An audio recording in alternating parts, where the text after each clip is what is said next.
Okay, I sort of because I'm a sort of interloper, really. I said I'd introduce myself.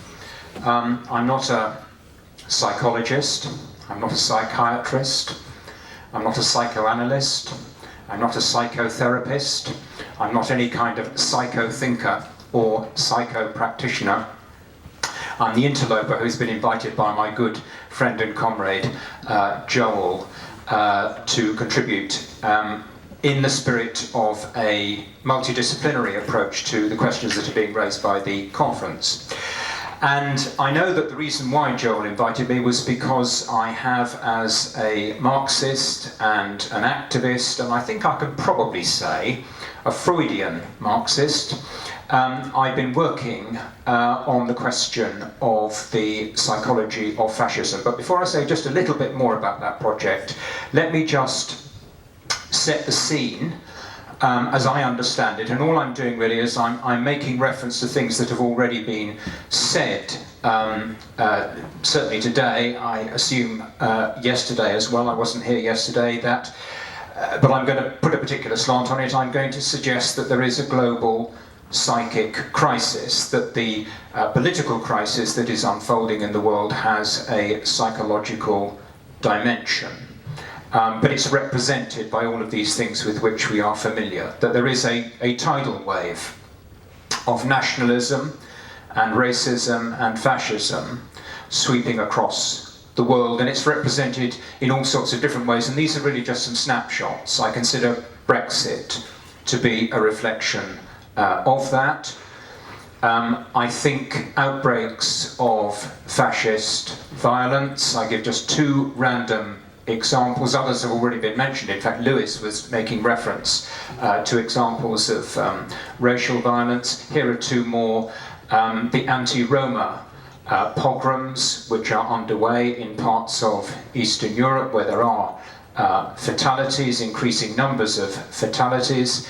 And just one example from here, because it got the headlines, is of course the murder of the Labour MP Joe Cox. This is part of this global psychic crisis with which I'm trying to engage. It's sometimes a matter of what is being done by fascist groups and fascist, individual fascist thugs, but it's also being done, of course, by the state. I note that one of the images that Lewis found on the Google search, I've also found for the US concentration camps, because that is what they are, on the US-Mexican border, and there are other parts of the world where there are now concentration camps, of course, in place. The EU has various kinds of concentration camp. We have our detention camps here in Britain, but to some degree the problem, of course, is being exported by the EU, exported to Libya, exported to Turkey, and so on. But the concentration camps are already there. And the wave of global attacks on women's rights and LGBT rights, another, if you like, snapshot of what we are facing, which has a psychic dimension. And I certainly have a very strong sense that history is repeating itself. History does repeat itself, but of course never exactly. I think the film of the 1930s is running, or rather the sequel to the film of the 1930s, because of course it's a slightly different film that is running now in the early 21st centuries. I think it is running. I think it's also running in slower motion than the original, and that is perhaps disarming people, many people, not least people on the left, actually, as to the seriousness of what is now unfolding. And let me just make this is almost thrown in because I find it so irritating. But I think it's worth making this point, that lip service is paid to the political elite, by the political elite, virtually across the spectrum actually, to the memory of the 1930s, the memory of the Holocaust, and it's been turned into a ritual. And here we have Theresa May signing a visitor's book at the Holocaust Educational Trust, doing what the members of the political elite do. They make these appropriate references periodically, these appropriate visits. They participate in occasional ceremonies which are supposed to mark their recognition of the significance of the memory of the Holocaust, but it is racism as practice nonetheless, with no connection being made really between what is represented when we think about the events of the 1930s and the early 1940s and how that plays out in the modern world. So the very same Theresa May, as Home Secretary, was sending out Home Office vans to lift migrant workers, and sending out other Home Office vans covered in advertising hoardings which were stirring up racism. This is the politics of cognitive dissonance, is it not? Token recognition of the lesson of history, but no ability to apply the lessons of history to the present. Well, this is something which I am, as a historian, an academic, political theorist, an activist, have been involved with. And this is why I think Joel invited me. And when we wrote the first edition of Creeping Fascism, which came out about 3 years ago, I was working on that occasion with one collaborator, Samir Dati, and we included a certain amount of psychological speculation, a certain amount of information on the mass psychology of fascism. And then when we turned to produce the second edition, and two other collaborators joined me then, Phil Hirse and Seema Saida, we found we couldn't agree about the mass psychology of fascism. So we had to strip all of the psychology out of the second edition.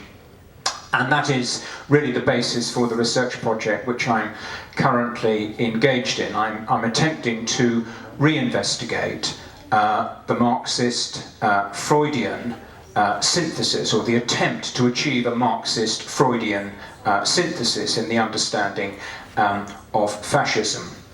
Before I get to grips with that, and I think it will be controversial, and I welcome comment, of course. I hope I will manage a little bit of time for questions and discussion at the end. Before I get to it, let me just try and make a few broad generalizations about what it is I think we have to try and get to grips with.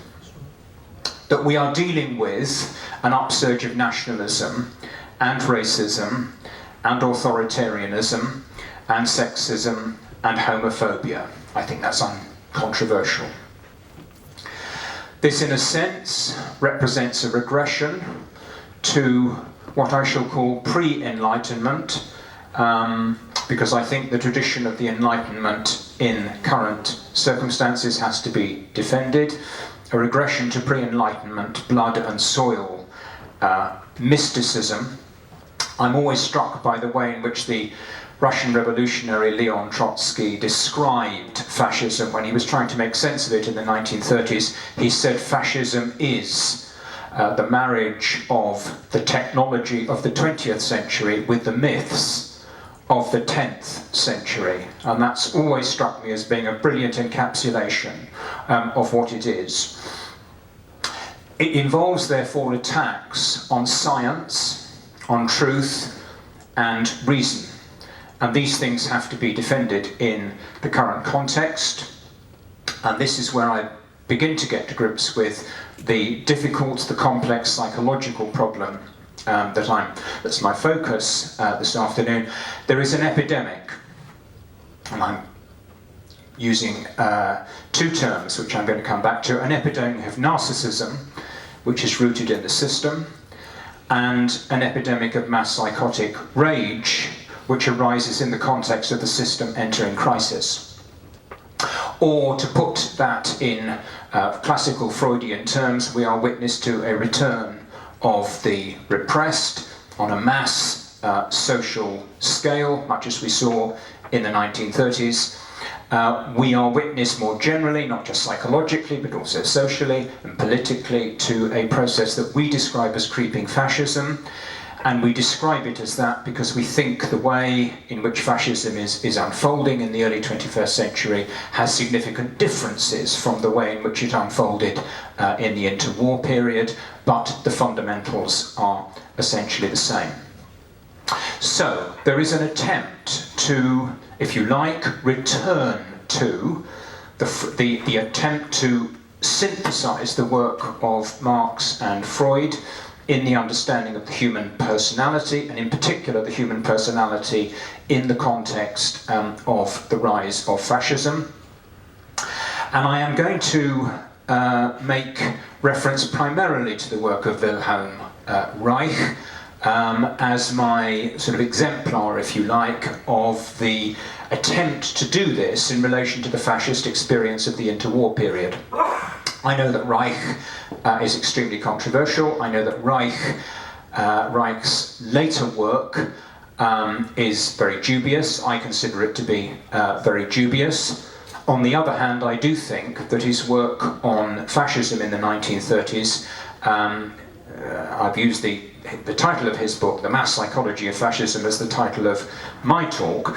I do think that his work on fascism in the 1930s is of value, but I also think it's flawed. But let me just say, therefore, a little bit about where he got to, which in a sense provides a kind of platform for developing a more updated version of this attempted Freudian Marxist synthesis. Reich rooted the fascist mentality in the repression which took place in the bourgeois family, the patriarchal authoritarian family, as he described it. He talked about the way in which this repression within the family encouraged a personality that was conformist, that was obedient, that was respectful of authority, that was easily overawed by authority. And he talked about the connection between the sexual repression that he saw rooted in the family and a sensual rigidity and a character armour, the neurotic personality that he saw around him in interwar Germany that was responding positively to the messages of the Nazis. He talked about a fear of freedom linked with a worship of authority, and the two things, of course, are opposite sides of the same coin. And he saw that translating, that kind of psychology rooted in the repressive structures of the family and society more generally. He saw that as giving rise to a personality that responded to the appeal of order, tradition, patriarchy, the status quo, and so on. And that is the psychic basis for Reich of fascism. The individual who responds to blood and soil mysticism and follows the leadership of, as he dubbed people like Mussolini and Hitler, the great little man. The little man who in a sense becomes the leader because he is the embodiment of the littleness of a shriveled human psyche. Now, I think Reich is the starting point really for subsequent attempts to develop this Freudian Marxist synthesis further. I'm not going to talk in any detail at all about the Frankfurt School, other than just to mention that there are various other contributions which I think are building on and amplifying and to some degree qualifying things that Reich is saying, but are not actually fundamentally different in terms of their approach. These are possibly the three most important figures in the Frankfurt School tradition, and these are perhaps the three most important works which are building on the mass psychology of fascism. So that's an approach which is there, if you like, embedded in the literature, embedded in past understanding. This is almost the archaeology, really, of the Freudian Marxist synthesis, because this has not really been much discussed in the last generation or so. Now, I want to make two comments about this traditional approach, because I'm in agreement with some of it and I'm in disagreement with other things that are being said. I think one problem with that Reichian and to some degree Frankfurt School approach is that it hinges to a very large degree on an understanding of the role of the family and repression within the family, and it's a patriarchal, authoritarian style of family, which I think probably was quite prevalent in Europe in the interwar period, but doesn't really fit the character of many families in the modern world. It doesn't really fit a world where the liberal family is in actual fact rather less patriarchal, rather less repressive, much more tolerant, much more child-friendly, much more child-centred, and so on. So we can't really rely upon an understanding of the patriarchal authoritarian family, or a sense of the patriarchal authoritarian family, as the basis for understanding the psychology of fascism today. I've got a second problem with particularly the, not just the Frankfurt School, but Reich as well. I think that there was emerging out of this tradition, the tradition of the 30s, 40s, 50s, 60s, a theory of liberation which argued that liberation would be based upon the abolition of repression, that repression would end, and there would be a flowering of liberation, of free love. And I think that's probably misguided. I think that's based on a misunderstanding of the human condition at quite a fundamental level, and I agree with some of the critiques which have been made of some of the developments which took place in the late 60s and the early 70s in response to the more radical forms of these ideas. Now, that's the foundation block, the theoretical foundation block, if you like. Let me try and update it now. And I stress that this is very much work in progress. I'm sort of sharing ideas that are not yet fully formed, but I'm going to share them nonetheless, and see what people think. A little bit of general context. I think that the world we are now living in is radically different from the world of the 1920s and 1930s in all sorts of ways. I think we're living in a very parasitic world in the way in which capitalism has developed. We're living in a kind of bubble economy based on debt, based on financialization, where a huge bulk, the huge bulk of capital investment now takes the form of financialization, a very parasitic kind of capitalism, which is the framework within which we are operating. More importantly for our story this afternoon, we are probably experiencing levels of a hollowing out of society which are unprecedented.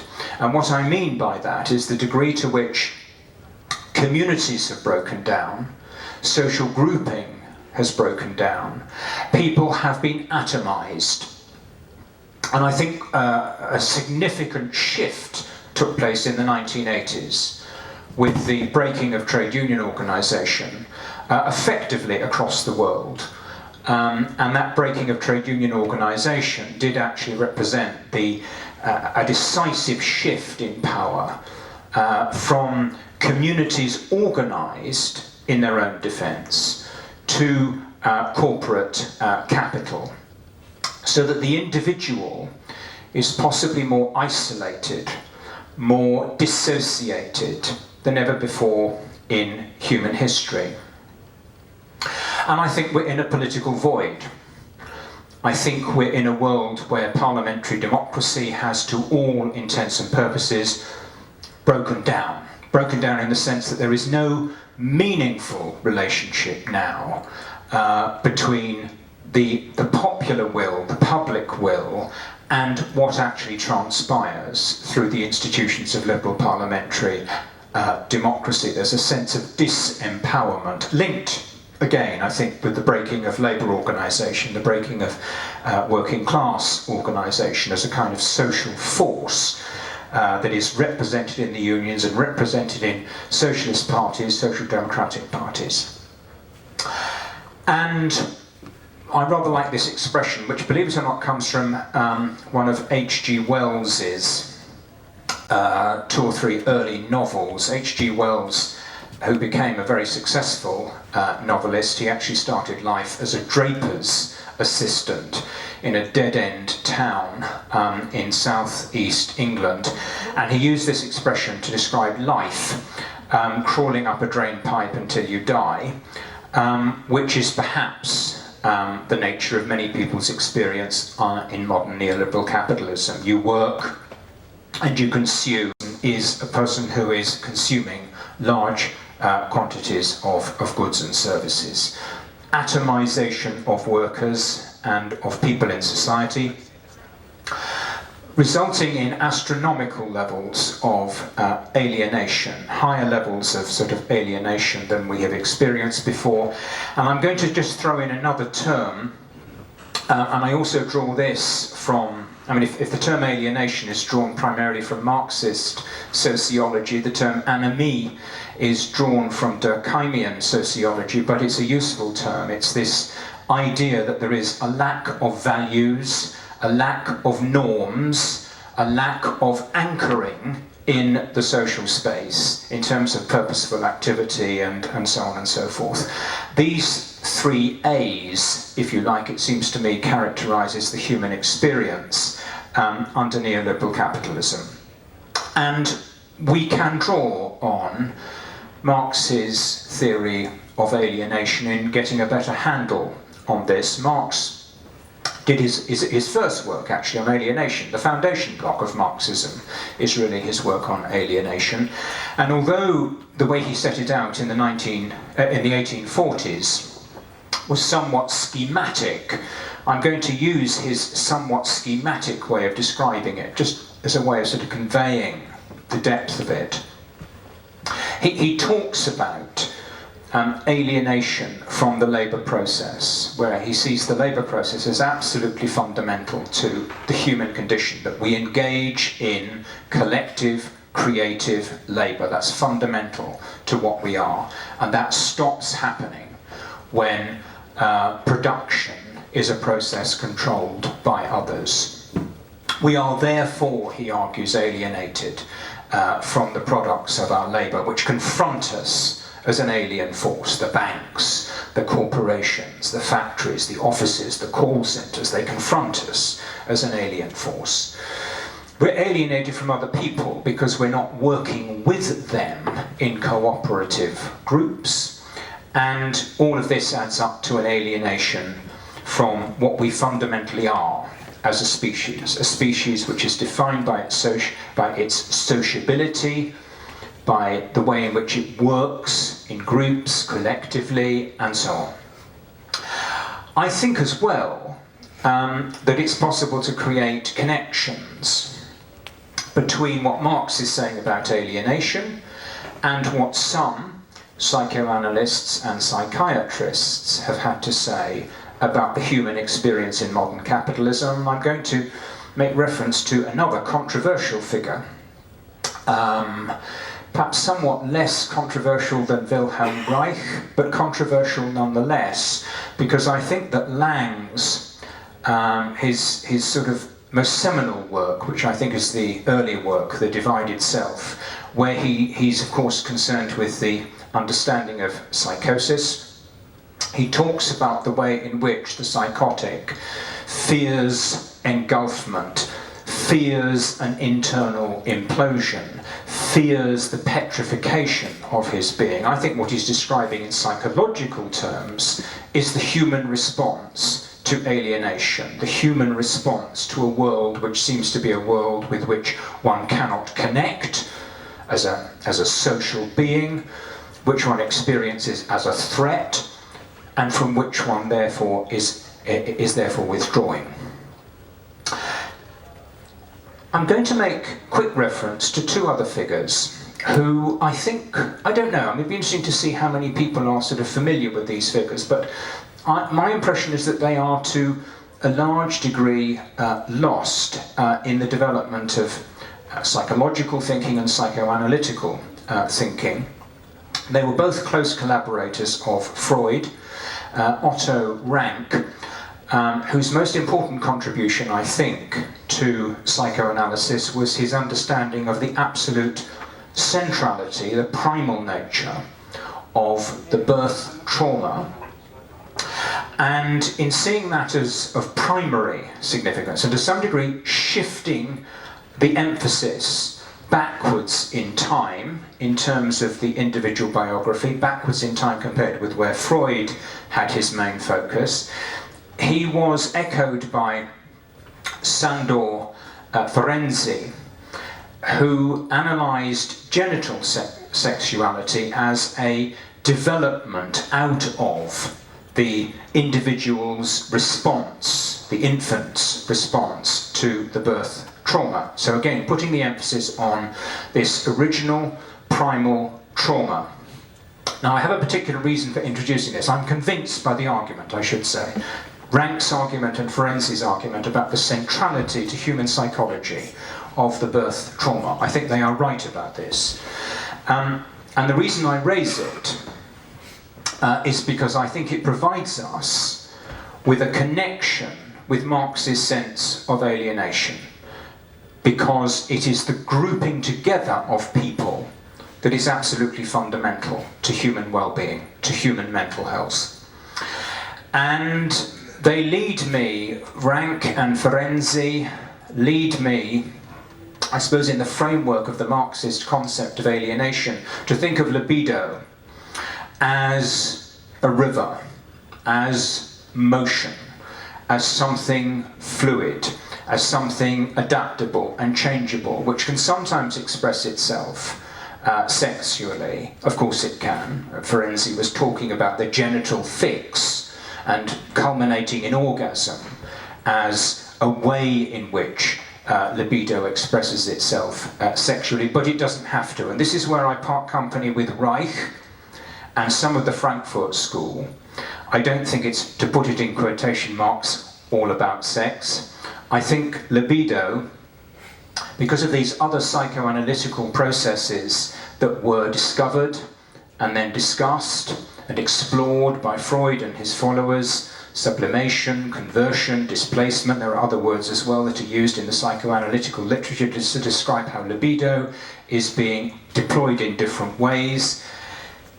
This is not something that can be removed from the human psyche. This is fundamental to the human psyche, and it means that happiness can involve many other forms of connection with family, with friends, with colleagues, various kinds of group living, various kinds of social togetherness, various kinds of creative, collective labour, all of which reflect, in some sense, at a very profound psychic level, a yearning for union, a yearning for connection, a yearning for sociability.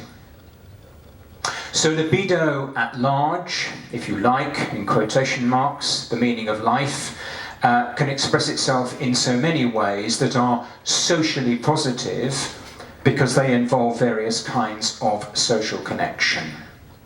My point here is that it is this that is being sundered in neoliberal capitalism, in capitalism more generally, and in particular in neoliberal capitalism. I suppose my issue with Reich comes down to taking the view that repression is not an illness. Humans must work. Life comprises both love and also labour. Human existence is governed by, to put it in Freudian terms, both the pleasure principle and the reality principle. Libido can be converted, it can be sublimated, and it can achieve a measure, a very considerable measure, in many cases, of satisfaction, of fulfillment in social togetherness, in collective labour, and creative work. And that's because fundamental to our being, fundamental to our psychology, is a yearning for union, a yearning for coming together, rooted in the, ultimately rooted at the deepest level of the psyche, in the response, our response to the birth trauma. Alienation, on the other hand, is an illness. The sundering of social bonds, and whether they are the bonds of love, or the bonds of family, or the bonds of cooperative work, or any other kind of sociability, that is an illness giving rise to unhappiness. The neoliberal dystopia, it seems, is all about bourgeois civilization's 200-year war on society, and therefore on the psyche, because that is what it is. And I think neoliberal capitalism, the latest development of capitalism, represents the highest form of this alienation, where we have a society of atomized workers and privatized consumers, and that is where they want us, that's how they want us, that is how we are to be exploited and treated. We have historic levels of social dissociation, a crisis of individualism, a crisis of isolation, and a crisis of loneliness in consequence. And that brings me really to the narcissistic authoritarian personality that I want to talk about in closing. How long have I got, Martin? 5 minutes. Okay, that should be fine, because I'm going to throw these ideas at you quite quickly. Rather than thinking simply in terms of the authoritarian personality of Reich and the Frankfurt School as the basis of fascism, I want to suggest to you that the basis of second generation fascism, second wave fascism, is a narcissistic authoritarian personality. A personality that is rigid, that is mechanical, that is conformist, that is obedient, that is fundamentally insecure. A personality that is individualistic, competitive, I'm just throwing these words at you now, self-centered, consumption-oriented, image-obsessed. A personality that is withdrawn. This is Love Island, for those who aren't familiar.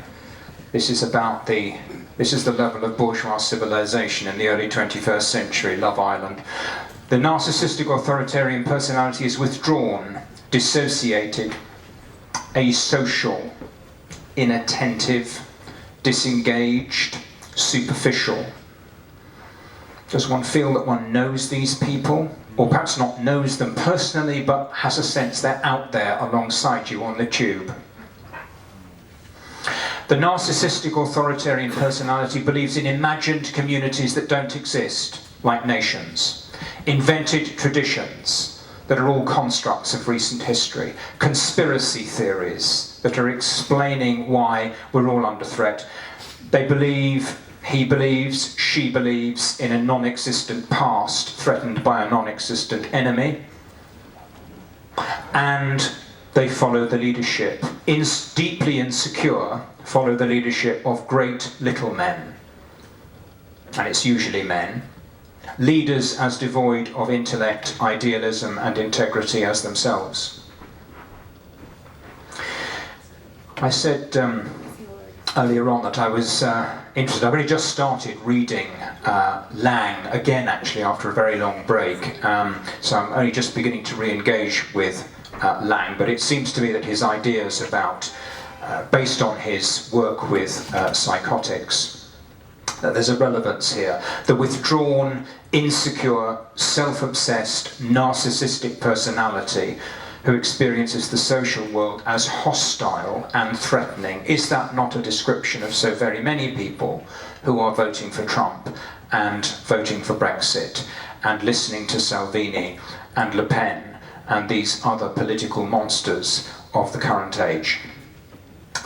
And the narcissistic authoritarian personality, feeling threatened, feeling that the world is hostile, therefore harbours a psychotic rage, seeking an object. Here are some conclusions.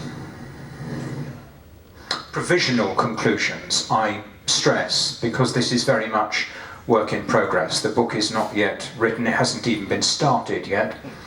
The sundering of society and the psyche by bourgeois individualism. Bourgeois individualism has made us sick. Neoliberal capitalism has brought that to its highest level. The highest level we've seen historically of atomization, of alienation, and of anomie. And the result of that, I'm suggesting, is a particular personality type, resulting in an epidemic of narcissism, of selfishness, of authoritarianism because of the underlying insecurity, and of rage directed at those who are perceived to be a threat, or forces perceived to be threatening. And the crisis, by which I mean the crisis of modern capitalism, the crisis that breaks in 2008, is turning everyday neurosis into a mass psychotic rage represented by people like Trump and Farage and Johnson and all the rest of them. And this is it in a nutshell, really, for me. This is sort of where I feel I've got to in my understanding of what is going on psychologically. I think the essence of healthy libido, the healthy psyche, is that it is outward going, that it's object directed, and drawing on the insights of Rank and Ferenczi, it's striving for union through both love and labour. And what we're seeing in the narcissistic authoritarian personality, which I take to be the psychic basis for second wave fascism, contemporary fascism, represents an infantile regression to an insecure self-obsession in the context of the pervasive atomization, alienation and anomie in modern neoliberal society.